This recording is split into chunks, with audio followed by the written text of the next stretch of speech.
অবৈধ ভুটানি মদ সহ এক যুবক ও ই-রিকশা আটক করল কালোচিনি আবগারি দপ্তর। গোপন সূত্রে খবরের ভিত্তিতে কালোচিনি আবগারি দপ্তরের কর্মী ও আধিকারিকরা হ্যামিল্টনগঞ্জ বাসটা ব্রিজে অভিযান চালিয়ে একটি ই-রিকশা আটক করে। এরপর তল্লাশি চালাতে সেখান থেকে 180 বোতল ভুটানি মদ উদ্ধার হয়।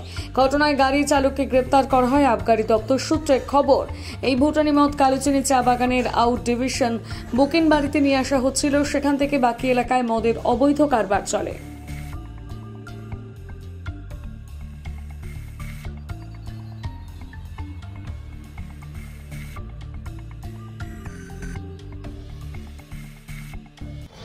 স্যার, দেখা যাচ্ছে অনেক ভুটানি মদ ধরেছেন। স্যার, কোথা থেকে অভিযান চালালেন এটা? হ্যাঁ, কালকে একটা গোপন সূত্রে খবর ছিল যে জয়গার সাইড থেকে প্রচুর পরিমাণে মদ আমাদের এই চা বাগান এরিয়াতে ঢুকবে। তা আমরা সেটা গোপন সূত্রে বাসটা ব্রিজের উপরে যাই এবং সেখানে এক টোটো চালক সহকারে প্রচুর ভুটানি মদ আর কি রিকভার হয়েছে। আমাদের অভিযান চলছে, আরও ভবিষ্যতে আরও অনেক কাজ হবে। কত মদ উদ্ধার হয়েছে স্যার? প্রায় 15 পেটি 180 বোতলের মতো মদ গ্রেপ্তার হয়েছে একদম। কোথায় নিয়ে যাচ্ছিল মদ?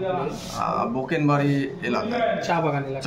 চা বাগান থেকে প্রায় কি এরকম পাওয়া যাচ্ছে? হ্যাঁ, এরকম পাওয়া যাচ্ছে এবং আমরা যাচ্ছি এবং প্রচুর রেড হচ্ছে প্রচুর পরিমাণে এবং উদ্ধারও হচ্ছে। এরকম অভিযান কি লাগাতার চলবে স্যার? এরকম অভিযান লাগাতার চলবে। আপনার নাম sir? Sukhdev Basak, OC excise Kalchini.